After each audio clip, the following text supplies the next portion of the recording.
Evening, folks. We're just a couple of minutes early. I know some of you are getting ready to watch the Gator baseball game. I'm Buddy Martin. It's going to be a different kind of show tonight. We're going to have some fun. We have a former colleague and a good guy, and a guy that I'm sorry to see going off the air. Woody Paige did his last episode on Around the Horn. And it's a well-known show that ended. He's been in it 23 years. Hope you'll make Woody feel welcome. Give him a good old Gator welcome. He's involved, but don't let that stand in your way. It's going to be a fun night. Get Woody to tell us some of the things that we didn't know about Around the Horn. And we will relive some days that we had together, which we had quite a few of fun times together. And it'll be a good time while you're keeping one eye peered toward the television set. I know, because you want to know what happens with the Gators in baseball. Well, they're not on yet, and we'll tell you all about that later. But right now, stay tuned for one of the truly great journalists, writers, TV show guys, my good friend Woody Paige, coming next right here on The Buddy Martin Show. Yes, it's time again for Buddy Martin. Call him up and tell him what you're thinking. But be kind because he's doing the best he can.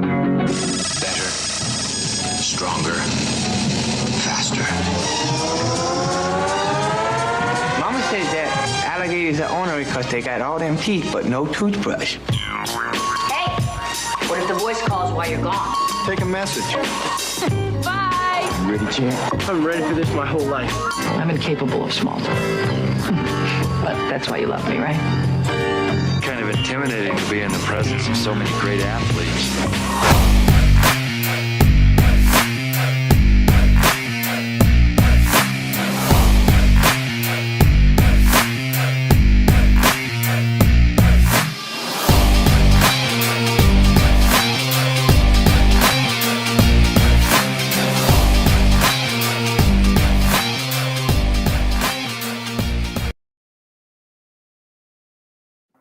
Good evening, or as I say down south. Evening, folks. I'm Buddy Martin. This is my friend Woody Paige. He's somewhere in the deep, dark holes out there in Africa right now, but he's agreed to join us. He's a hard guy to book. It takes me usually about a month to get him, and he is now a little more time on his hands. He's got his master's hat on, his Tennessee orange shirt, and he's got his computer working. Woody Paige, so great to see you, buddy, and so glad to have you on the show. I have a couple of questions for you. Sure. Before we start. Yeah. You remember when we were young people, you act like I was born in New York City or something. You lived there a lot longer than I did. But do you remember a guy that was broadcasting that was called the Mouth of the South? I do. He's a guy who's very famous now, Paul Feinbaum. No, that was long before Paul, because I was on the that's a different guy. Okay, yeah, all right. Well, they call Paul that. The guy from Memphis? No, I don't know where he was from, but he was called the Mouth of the South. I don't think Paul Feinbaum was ever called that. He was called the Woody Paige Jr. of Tennessee. Well, you mentioned you started listening to a talk show late at night in Chicago, I think, at one point in time, like many of us did. And I got to say right now, give you full credit. So my second question is, how is Gators baseball? I'm not paying attention to anything other than Tennessee. Well, I know, of course. Tennessee won today. Finally, big slugfest. Gator baseball was terrible for the first 11 games. They were 1-11, 12 games. 1-11 they were, and they made an amazing comeback. They fought their way back, and then they ended up 500 in the SEC, and they may wind up hosting a regional. They won something like 13 out of 16 games. They played tonight against Ole Miss. They won their opening game last night, and the guy they got there has been in the playoffs almost every year. It's a terrific baseball coach, Kevin O'Sullivan. So SEC baseball is really high level. I know you like baseball. And I know you don't get a chance to watch much, but if you watch some SEC baseball, it is really like double A used to be. No, I will probably do what I did last year and wait till Tennessee gets to Omaha for the national finals. Yeah, well, hopefully they will. They've been very good. They've been very, very good, and they had a tough time getting Alabama So just stop beating on them today. But they got a terrific coach. The program is doing well, and matter of Great. fact, Tennessee's all their sports programs are doing pretty good right now. Football's getting better. Basketball is real good. So, yeah, good stuff. Yeah. Well, just to correct you a little bit, it's not my last episode. It's the last episode of Around the Horn. It sounds like I got fired or something, but no, I don't mean that. I mean, it's yours because the show ended. Last episode. Well, that's the show's last. I tried to find a way to word it when I put the T's out there. Around the Horn has been canceled, and we've been on the air for over 23 years. And I looked it up the other day that Nash and Cheers were on the air for 21 years combined. So we outlasted the two of them. And we outlasted Oprah Winfrey's show, and so I thought maybe when it went on the air in 2002 that we'd be on the air for maybe 13 weeks, and so we managed to survive that and go on. And I will tell a story I've told many people that I didn't think I was any good, and I didn't think much of the show either. And so in November, in late November, we'd only been on the air about 3 weeks, and I said to the vice president of ESPN, I said, I'm going to leave. I'm not any good, and I don't feel comfortable about doing this. And he said, well, give me a week or two to find somebody else to replace you in Denver. This was after he was trying to talk me into coming back. I went up to a Colorado game at Boulder, and I normally don't leave the press box, but they were building a new wing of that stadium up there that you've been to several times in Boulder, Colorado. And I walked out, and a bunch of college students surrounded me, and I couldn't understand why. And a bunch of them said, we watch you every day on TV. So this young lady walked up to me, and she said, you're Bobby Paige. And I said, no, you got me wrong. You're Bobby Paige. My boyfriend watches you every day. And I went, no. And the other people going, no, not Bobby Paige. Yeah. She said, we were making love yesterday, and he was watching you while he was making love to me. And I said, that's too much information. And she said, would you do an autograph for my boyfriend? I said, sure. And so I said, what's his name? He said, Ken. So I went, dear Ken, don't make love while you're watching Around the Horn. Yeah. Best wishes, great life. Sincerely, Bobby Paige. And so when she took this home to her boyfriend, he was going to go, who in the hell is Woody Paige being substituted by somebody named Bobby Paige? So that night I slept well. I felt good that I figured out I wasn't Walter Cronkite, that I was doing a sports show on national TV. And so I called ESPN and I said, I'll stick with it. So I stuck with it for almost 3,000 shows over a 23-year period. So that's really a story I haven't told lately, at least, about how I was going to quit early on because I thought I was terrible. And I think there's still a lot of people who think I was terrible. But anyway, we survived, and it's time to move on to the next adventure or retirement or move to Mexico for the next 3 years. One of those alternatives. One of those things. Well, I'm going to take you back because a lot of people don't know our backgrounds and how we worked together. And I remember your step-by-step in television. I remember where you almost didn't take the job at Cold Pizza because you didn't think you were going to take it. And you did take the job at Cold Pizza. And you and Skip had a couple of years there. And I remember also I gave you one piece of good advice, I said, do not quit your job. Take a leave of absence to Denver Post. True. And so when you left and you quit Cold Pizza, and then you decided to go back, you told your boss, I want to take a leave of absence. And whenever you get ready to come back, you had your job. What do I want to say? You're really one of the great columnists, literally, I've ever known. I worked with you side by side. I've seen your work. I've seen you write some brilliant things. We've got a chance to share the press box together for several years. Many good stories there. I won't bore people with them, but I know that we had that great ride. I was reading the thing today about Around the Horn, how it started out, and who the people were, the catalysts that got started. And, taking back to T.J. Simers, for crying out loud, and to Jay Mariotti, to think that all of us were in the same town writing a column in a newspaper war. and you and Marietta hated each other, but that made the show because people want you to just bury him. He was such a jerk. And TJ, of course, may God rest his soul. I didn't know he had passed away. But you've always been able to reinvent yourself. That's the one thing about you. I mean, when I came to Denver, you were the hottest thing since cornbread and the Rocky Mountain News, and we had a great story to tell about how you were wooed away, given a $10,000 check, and you were recruited and signed on. And I was making a note today as I was researching this stuff to talk about you and your ascent to stardom, and how it was that you talk about the amount of money you make, people make today. And I remember when you were on the front page of the Wall Street Journal, you and Skip Bayless as being two guys who just got a huge salary bump all the way up to $75,000. And so you had a great run there. Paul Feinbaum, I think you were watching. I heard it. Yeah. Yeah, he said I was the highest paid sports writer at one time, and that was true. And it was a lot more than 75,000, to be honest. Okay, whatever it was. What they did was after I signed with the Los Angeles Times to move from Rocky Mountain to the Denver Post, they were going to, if I didn't take the job, they were going to hire Skip Bayless out of Dallas.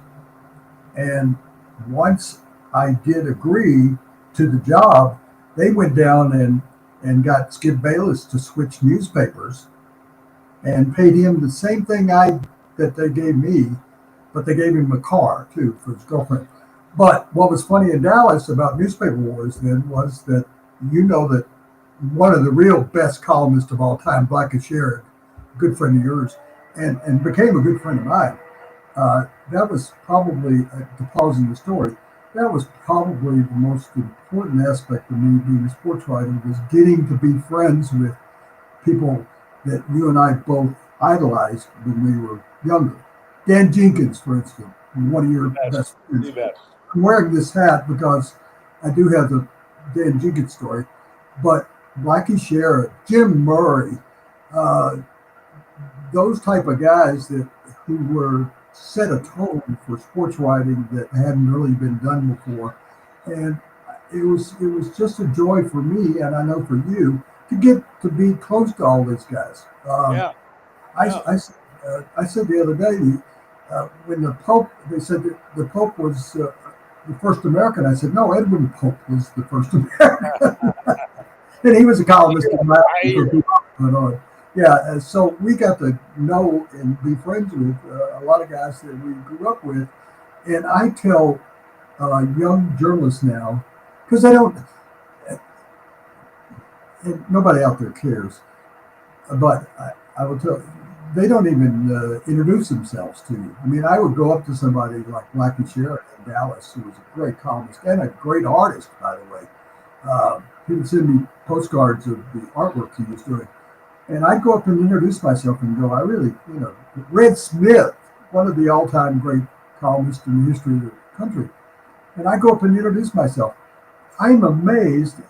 A guy wants to interview me tomorrow about the Indian around the Horn, and he's never introduced himself to me. And now he's coming out of nowhere, and he goes, I hear you're one of the institutions in the state.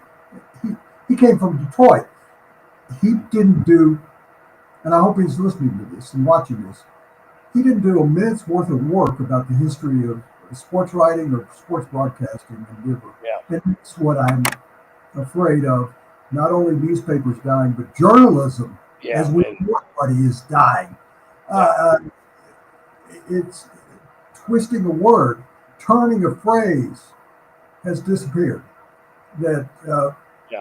And I'm sure most of your viewers and your followers really don't care whether it happens, but Thomas Jefferson said, it's better to have a free press than a free government.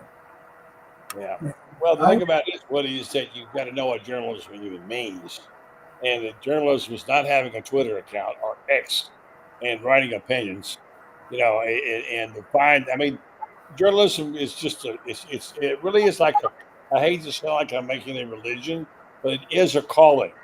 you have to want to be part of it. You don't have to take a poverty oath, but you do have to at least be willing to make sacrifices. So Anyway, anyway, go ask I'm me. hearing a voice from somewhere too. Where are you hearing a voice? No, Okay. you mean a voice from the past, like No, no, I no, want you just for a minute. Let's just suspend our grief and about what's happened to our profession, and talk about the joy of it. You mentioned the joy of being around some of these guys. When we went in the press box and sat down, it was like somebody who was a baseball fan going to Cooperstown and seeing all their heroes come to life, like Field of Dreams. You look to your left, there's Furman Bishop, your right, Evan Pope, and right down up down the press box was like the I hate to say it this way, the Sistine Chapel to us. To go in that press box and rub shoulders with these people was an amazing experience. I, I'm I'm still constantly amazed. People say, "You mean you get to go to games and they pay you?" Yeah. I say, "I have to go to games. That's my work." I took a publisher of a newspaper who said to me, "I want to go to press box sometime." And I said, "Sure." So I took him in there for a Broncos game. And as you well know, at most stadiums, there's glass partitions between you and the field. You have to hear through a PA system what's going on in the game. And there's no cheering in the press box. That's a famous old sports writer saying. The book, And yeah. so, well, let me finish. And so he sat there next to me, and he said, "You mean you can't cheer?" I said, "There's no cheering in the press box." And he said, "And you're just sitting here quietly and writing down notes?" And I said, "Yeah, that's what I do." He said, "I'm leaving. This is the worst place I've ever been to watch a football game." I said, "You can't drink a beer. You can't cheer. You can't say anything." And I said, "That's what people don't understand." "Oh, I'd love to have your job." "Well, you can have it now because Yeah. the newspaper business is dead, so you're not going to make any money. And also, you don't want to sit in the press box. Yeah, everybody talked about living in the press box. There were titles of books about it. The press box is the worst place in the world to be for a game because it's like being in a library. And everybody watching the show has been to a library. You have to be totally quiet because they'll kick you out of. I mean, at CU, they give you one warning. If there's anybody that cheers, you get one warning and then you're kicked out of here. And so, I mean, particularly college football games, and this is not criticizing anybody, but it tends to be in small towns that the sports writers are fans of the team. And there's a lot of cheering that goes on in the press box, but that doesn't happen at major events. Yeah. But I want to tell the Dan Jenkins story because you and I Dan Jenkins was the best humorous sports writer in history. He wrote 25 books, and you and I both, you became very close to him. You introduced him to me, and we became close. And he would take stories that you and I would tell and put them in books that he wrote. And Dead Solid Perfect and a number of those others that were made into movies and TV series and were just fantastic. And so the three of us would go at the Masters, and that's why I put the scalp on. We'd go to the Masters and we'd sit on the back deck overlooking the first tee and the 18th green, a large oak tree there, and we'd sit there and have breakfast in the morning. And I'm sitting with you and Dan Jenkins, and we're just talking about whoever was in first place that day. And the guy at the next table said, "Do you guys mind if I smoke?" And I said, "Do you mind if I fart?" And Dan Jenkins pulled a little journal out of his pocket journal. And he wrote me before the next book came out. He said, "I'm putting that on page 1 of the book." So Dan would, he'd listen to everybody and had a great ear. Had a great ear. He never missed a thing in terms of things like that. There's his sense of dialogue. So anyway, that's enough about sports writing. We can talk about Florida Gator basketball. No, let's don't talk about that right now. Let's go back to a couple of the times and things that. Let's tell the Rick Riley mixed nuts story. How about that? Well, I mean, for those who don't even know who Rick Riley is, arguably one of the top 5 or 6 sports writers, I guess, in the recent years, who started at the Denver Post and went on to the Los Angeles Times and the Sports Illustrated. On last I heard, he was living in Italy. I guess he came back, but No, we had a great start. he lives in California most of the time. And he's also got a place in Italy, and he writes books. And he wrote a book about the commander in chief being the chief. And he really hasn't been in the mainstream of magazine writing or book writing for the last 10 years or so. I think he earned enough money. Wrote a movie script that was made into a movie with George Clooney. But he had an incredible, successful career, and is in the journalism, the Sports Writers Hall of Fame that's in North Carolina, a small town. Actually, there's a great story about that. So this bar, you know that story? Because you were... I'm not sure. So in a small town in North Carolina, they had a sports, like an original sports bar, when there were only, 2 channels, but they'd watch college football. Yeah. And they'd talk sports. And a guy brought up, he said, man, the best sports writer in the entire history of the world is Red Smith in New York. And the owner of the bar said, I wonder if we could ever get him to come down here. And they said, why is Red Smith going to come here? They said, we don't have a sports team here. It's out of Charlotte, so it's about 40 miles out of Charlotte. So everybody can picture that in your mind. And they said, how about if we pick the best sports writer in the world, and we name Red Smith, and tell him we're having a big banquet for him down here? And they said, okay, but he's not going to come. So they got in touch with Red Smith and said, we have named you at the Sports Writers Hall of Fame, the greatest sports writer of all time. We're going to hold a banquet in this country club next to our sports bar here, and we would like you to come back. And he replied with 2 words. You can imagine what one of them was you, so you can imagine what the other was, because he didn't know what to do. So they decided, okay, well, we'll pick a sports writer of the year in every state in the country, and we'll pick the best broadcaster, and we'll do that every year. So Salisbury, North Carolina, right? I'm sorry? Salisbury, North Carolina, right? I think that's it. They've got a museum of sports writers. Yeah. They have typewriters from doing sports writers. And so they would call newspapers and say, we need voters. We went to the voter, and I won it a bunch of years.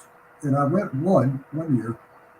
And after I came back, I said, guys, every year I'm going to make you members of this club, and you're going to vote for a different guy in the sports department every year. We're going to send everybody to Salisbury, wherever it is. And so everybody can go down there. And so we did it. Jim Armstrong one year, the next year Mark Tisler, then the next year somebody else. And so I went down there one time, and I thought... You got Sports Writer of the Year, because we found out it was corrupt and how one guy was winning it every year. He got a guy from Cycling Magazine and a bunch of people at the Olympics to vote for him. And that's how he got it. Anyway, this little town was just trying to be put on the map and do something, and they all liked Red Smith. And I was on a plane with him once during the World Series, and as you know, people may not know, the Sports Writers Association would charter an airplane between the 2 cities in the World Series, because you only got one day off. And so let's say the Dodgers are playing the Yankees in the World Series. I think it was 1981. You get on the plane and it'll take you to LA. And I had gotten to know Jim Murray, who is the greatest, I think you and I fantastic. One of the greatest Pulitzer Prize winner, was Humphrey Bogart's best friend. He dated Marilyn Monroe. We're talking about a guy who was high class and he was funny. I got to be friends with him. And I'm sitting up next to him on this plane, and it's full of columnists. And I said, Jim, do you know if this plane goes down, there's going to be like 200 great jobs available tomorrow. Don't talk like that. I said, I'm just saying, I said, but here's what's going to happen, Jim. If this plane crashes, and he's going, stop. I said, if this plane crashes, you're going to be in the lead. Right. You're ready to hit. And I said, I'm going to be on the jump page. Right. Continued on page 32, and also kill Were. Yeah, and I said, I'm going to be an agate. which is the smallest type you can possibly have, with box scores in it. And he said, let's don't talk about that anymore. And so I was trying to have fun with it. Yeah. Well, you mentioned Dan Jenkins, and you mentioned the Masters. He was, of course, the master of the Masters, as you know.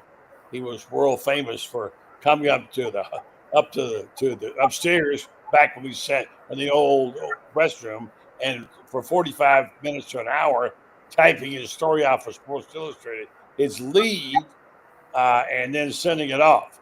And it was amazing to watch him. And so I was talking to Dan. We had a lot of conversations about writing and what happens. As you know, Woody, when you're writing a running story, like half of you write the first half, and Dan would write a running story. The first part of the week he'd have, and then he'd write the lead, and they sent it in. So one time, as I was talking to him about writing, I said, Dan, of all the words, and he's a guy who named number 10, the Cathedral of the Pines. I mean, he's all over the place. He's famous for his comments, his thoughts, his lines, the Masters that starts at the back nine on Sunday, etc. I said, what is the one phrase you have used more than any other the Masters? And he said, meanwhile, earlier in the week, comma. So I was at a Super Bowl with him, and everybody remembers Joe Montana. Before there was a Tom Brady or Peyton Manning, there was a Joe Montana that won 4 Super Bowls. And so I went over to Dan and I said, San Francisco had won another Super Bowl, and I said, I don't want to steal your stuff, but I said, what's your angle for people not at sports writing? What is your viewpoint? Where are you going with this? And he said, here, let me show you my lead, which is the first sentence. And it said, Joe Montana, and there was a comma, and that was the end of the sentence. Because that's all he had to say. So that influenced me when John Elway was up for the Hall of Fame in football, and I was on the committee. And for people that don't know, every city that has a team or used to have a team, like St. Louis, in the NFL is represented at the Pro Football Hall of Fame. And so it's the writer in that city who's going to basically do a speech about the candidate. So it would be somebody, say it's the Tampa Bay Buccaneers, and they have a guy up for Hall of Fame. The writer in Tampa or St. Pete will get up in the meeting and say, let me tell you all this, as if we don't know about all these players. But you want to give some insight into it. So I went up to Steamboat Springs, where you and I have been, and I wrote a speech about John Elway being in the Hall of Fame and going through all of this stuff, and it was like 5 pages. And I went, man, this is boring me. And so that day I got up, and they said, the next candidate for Hall of Fame in his first year, quarterback from the Denver Broncos, John Elway, Woody Paige, is now going to give the speech. And I stood up, and there's 35 men in the room, no women at that time. And I said, gentlemen, John Elway. And I sat back down. And a standing ovation. I don't know whether it was for John Elway or for the fact that that is still the shortest speech in the history. And I don't think it can be beat, because now somebody has to get up and go, gentlemen and women, Tom Brady. So I don't think there can ever be another. Or somebody can just get up and say, Peyton Manning, sit that back down. So I guess not a speech, but that's considered the shortest speech in the history of the whole thing. John Elway was definitely all you need right there. I just wanted to say that I got to share this one story because I think it's a classic, and it has to do if we had a remarkable, I won't say newspaper war, but it was a media war in Denver with the radio stations, the TV stations, everything. Plus, we were at the Post and the News, locked in head to head, and we stumbled upon a young man out of Boulder that we thought had a great future. And we hired a guy named Rick Riley, and we put him on the road covering stories. And so I'll let you pick up the story, but you and I were in the 6th game of the World Series in St. Louis. St. Louis, Milwaukee. Don't ask for the year. And were just had road weary. We were so tired of writing leads and sidebars and columns every night. And you got a call from Rick Riley, who was doing a feature up the road in Louisville and was going to come see Dan Issel. You want to pick it up from there? Well, he had already interviewed Dan Issel, who had retired from basketball, and the University of Kentucky, where he was an All-American, and on one of Rupp's greatest teams, I think, Louis Dampier. And I was on a show with Artist Gilmore, who was on that Kentucky Colonels team in the ABA, and we were talking about the history of Kentucky basketball and Southeastern Conference when Kentucky ruled it. I mean, there was no Florida that. I mean, the closest team to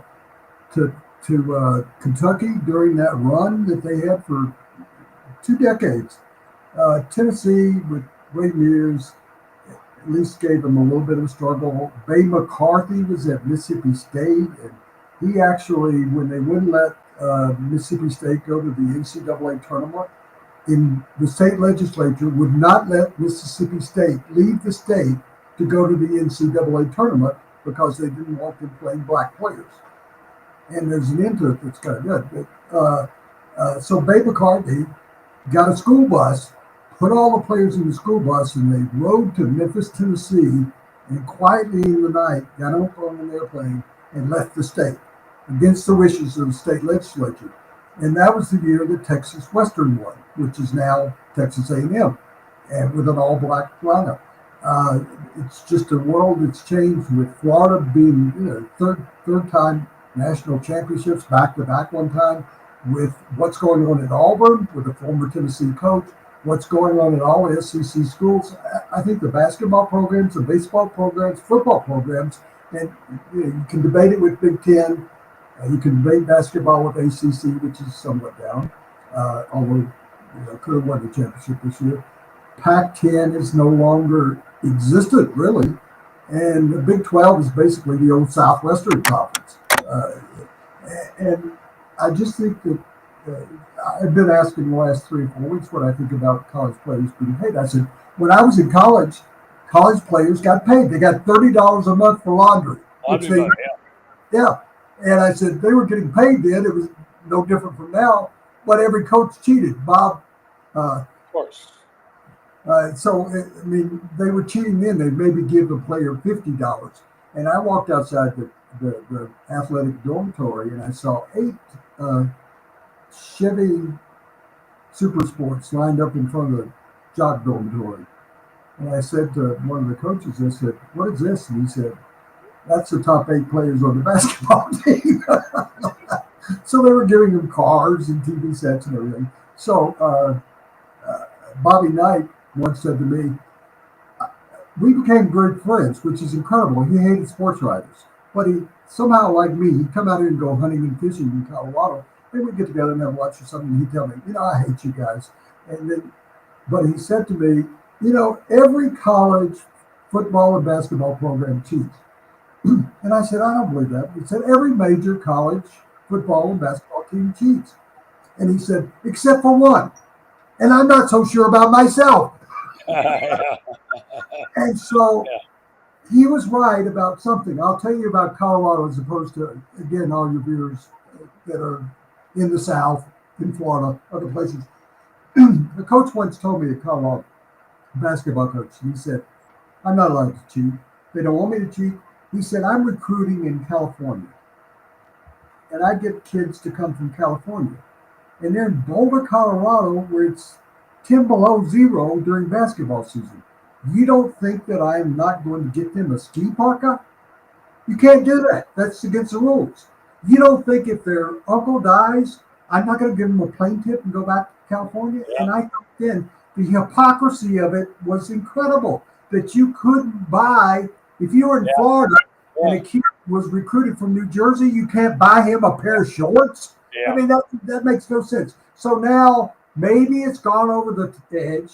Maybe it needs some leveling, but players deserve to. I got paid to be the editor of the college newspaper. I got $1,500 a year to do that.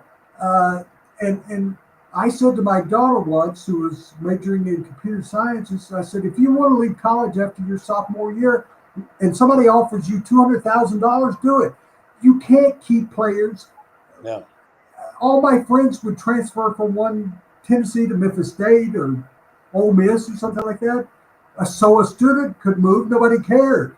But if an athlete moved from what he had to sit out for a year, now everybody complains about, Florida's got 6 guys that left and have gone to other places. Right.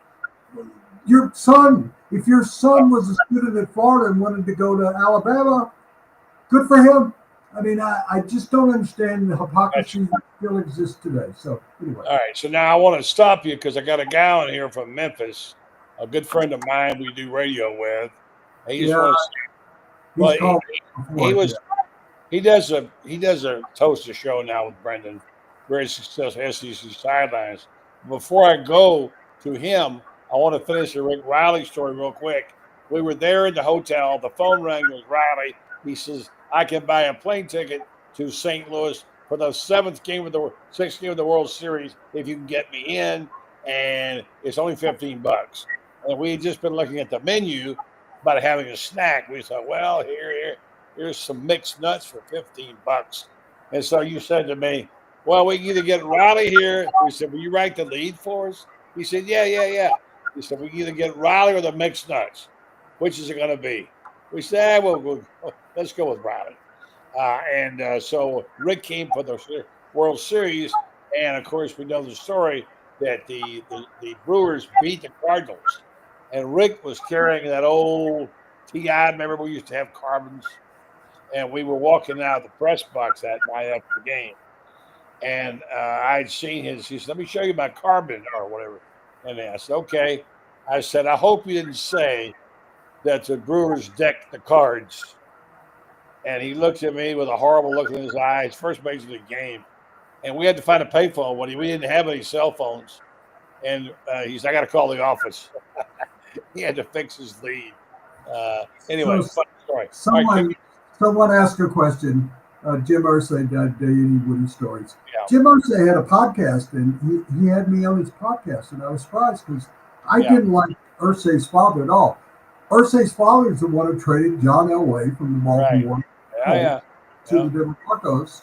And Jim Irsay, for people that, the owner of the Baltimore Colts, following his father, and the company's background is they had an air conditioning company that made a lot of money. That's how the Irsays got into NFL football.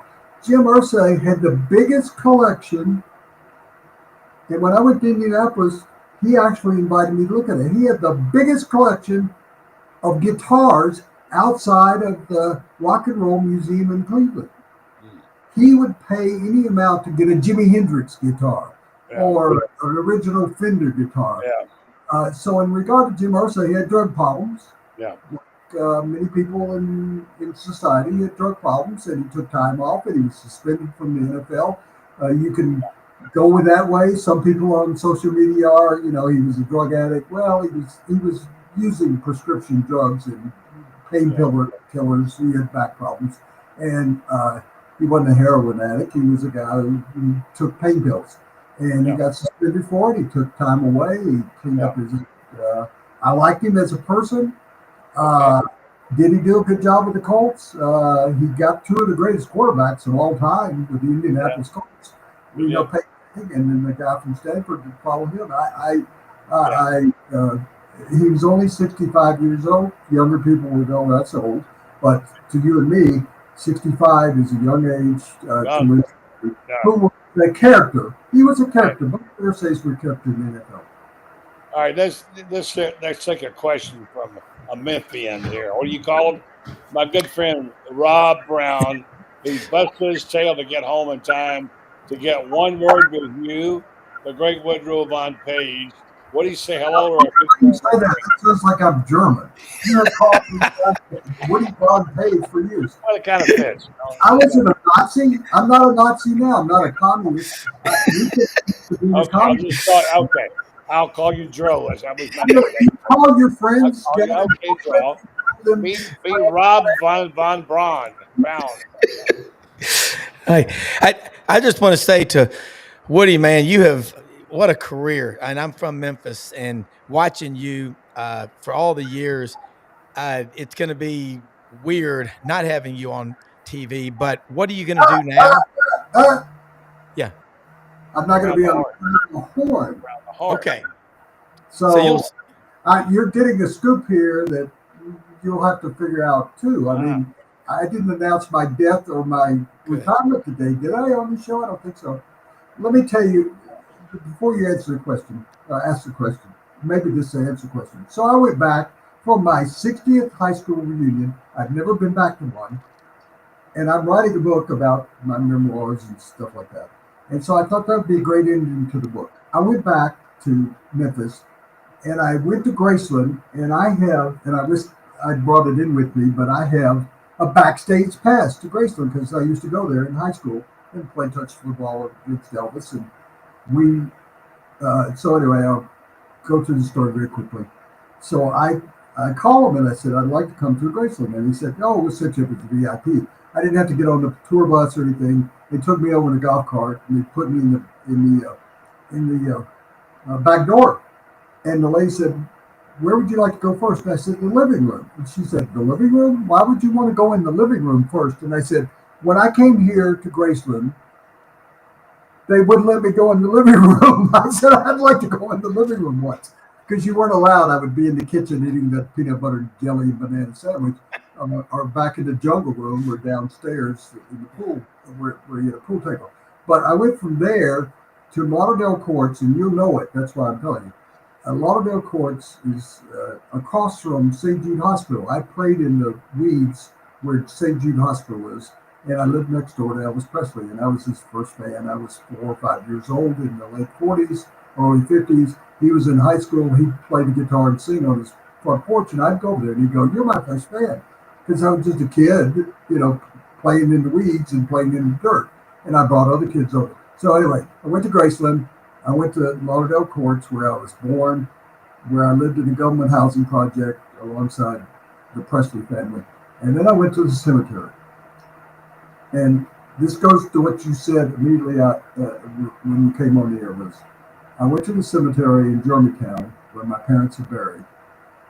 And I'm all alone, and I sat down and I said, Mom, Dad, my dad died in his 40s from diabetes. And so he never saw me become anything. And my mother lived to be in her 80s, and so she enjoyed most of my career. And I sat there and I talked to them for an hour. And I closed by saying, I hope the two of you are proud of what you did for me. And I couldn't have been anything without the two of you. So that's not an answer to your question, but that's an answer to your first statement about my career and everything. And that's the end of the book, that I said to my parents, sitting there on a bench in a cemetery saying, Yeah, I knew Billy. I know your dad, but I knew Billy, of course. I hope I did you proud. So Sure I is. hope for all Memphians, because I worked as a kid at the Memphis Commercial Appeal, and that's where I really got my start as a sports columnist. And I've always tried to represent Memphis and Denver particularly on national television or in columns and stuff. That I hoped last year, and I wrote a column about it, I wanted the Memphis NBA team and the Denver NBA team to play in the playoffs, because I'd covered those two teams over the past. NBA, Yeah. So somebody here. I've got somebody else here I want you to meet, buddy. And I told you I would keep you for 30 minutes. I've already kept you 40. But here's somebody you talk about, a young and talented, and someone that is coming up and doing a great job. She's not even in this. She does it for a hobby. She's got 2 sets of twins. She's married to a former Gator football player. Her daddy was a football player, the Gator football. Her grandfather's a Gator football player. Her cousins, her aunts, her uncle, whatever. This is Peek Wilbur. I want you to meet my good friend Woody Paige. Hi, Woody. How are you? May I ask you a question? Did Buddy say that right? I don't think you say 2 sets of twins. Don't you say 4 twins? I do have 2 sets of twins, which yes. But you could shorten it, Allie, by just saying I have 4 twins. Yeah, that Because implies that they're all brothers and sisters, but they're not. I mean, they're not. Anyway, yeah, all right. anyway, So whatever you want to call it, but Allie what do does a show of her own. you do this for a passion, for a sideline, a hobby, whatever. I Guess do. what? I didn't have a job. I'm going to be 79 in about 25 days. I've never had a job in my life. This is not a job. This has been my writing's my passion.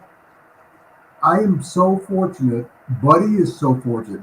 Buddy was a writer forever. Now he's got a national TV show out of what hellhole are you living? I'm sorry. Wait a What minute now. are you living in now? I remember when you thought Ocala was a hellhole till you got there and you loved it. You wanted I'm to move just kidding. Everybody. my house there. Yeah. For people who don't know, I had a home in Naples. I had a home in Birdstorm Marina. I had a home in Venice, Florida. I've been to Ocala. I almost bought a home when Buddy lived in Ocala, Florida. So don't give me any grief about being anti-Florida, because I've had 3 different places in Colorado, and maybe we'll be buried in, 3 different places in Florida. I may be buried. Have your ashes scattered or whatever.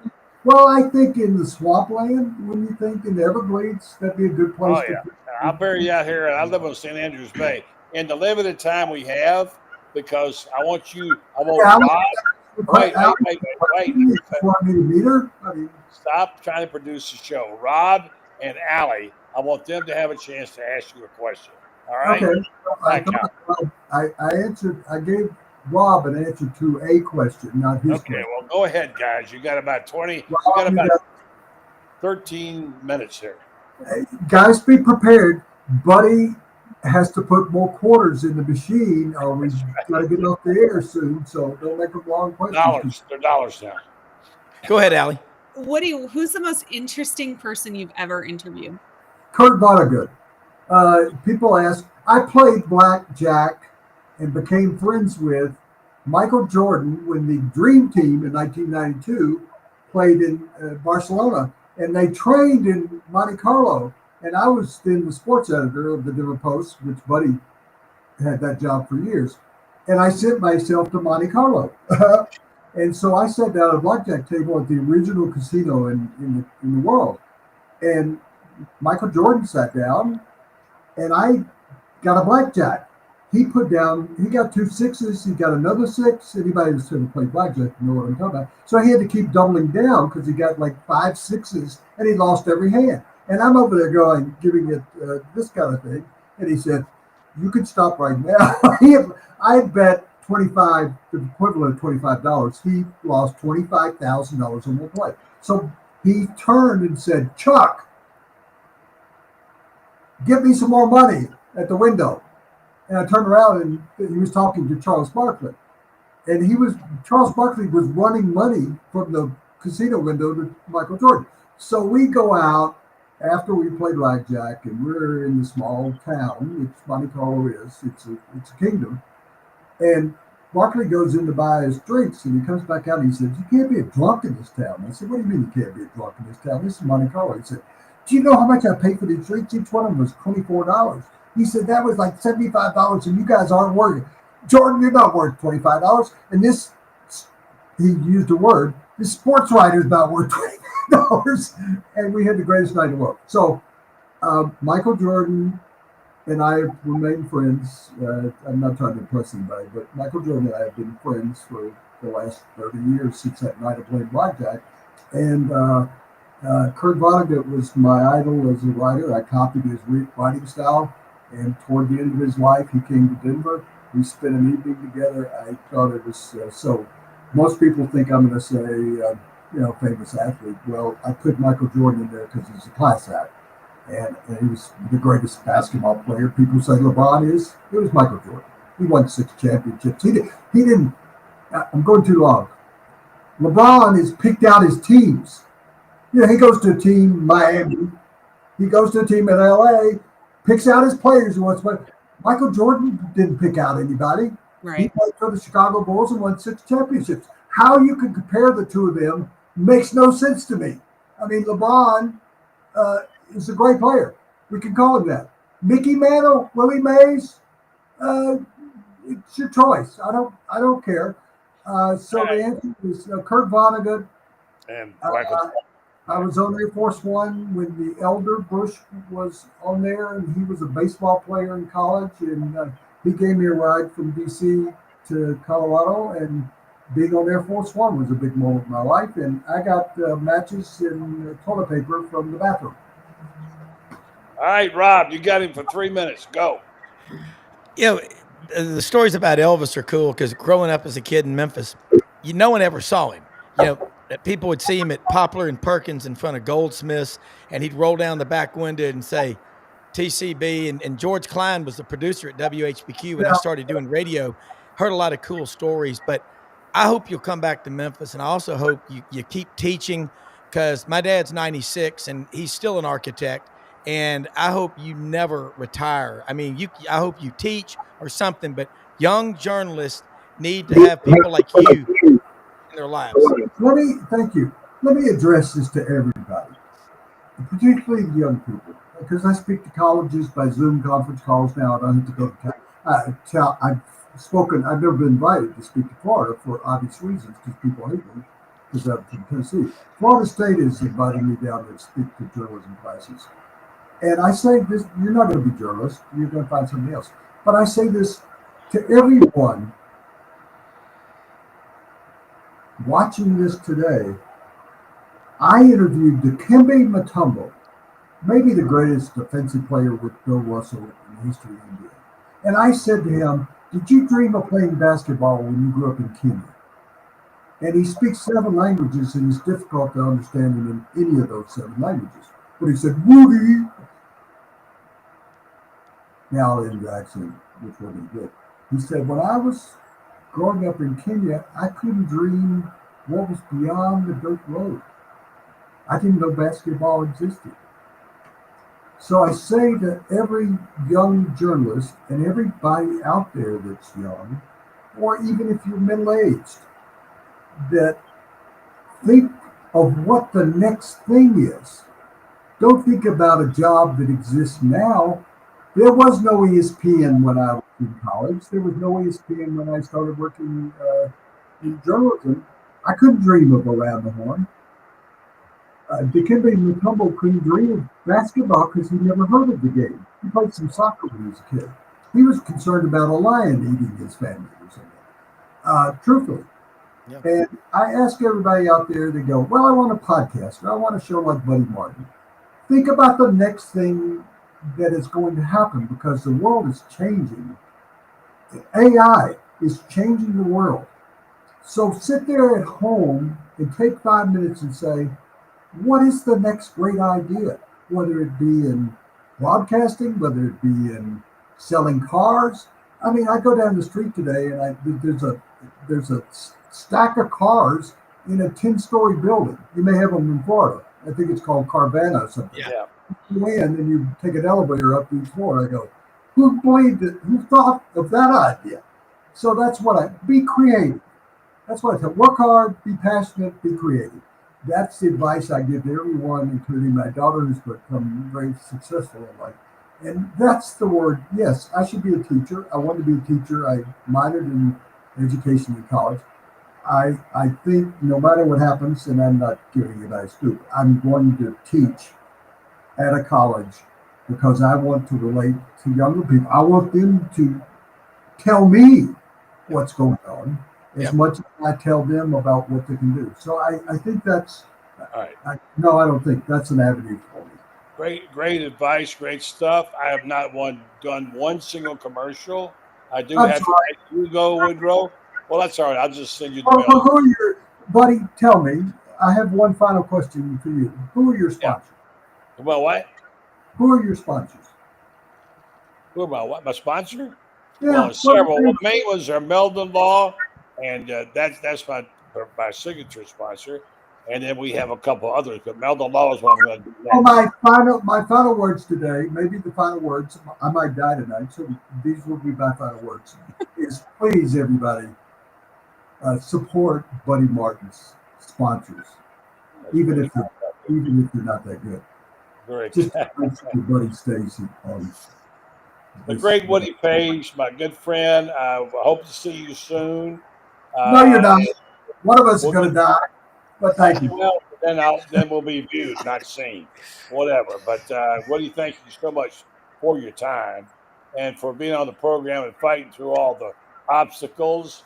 And I can't wait till you tell me where I can see you on my TV because I've been following this for a long time. I've been following you for a long time. I love you.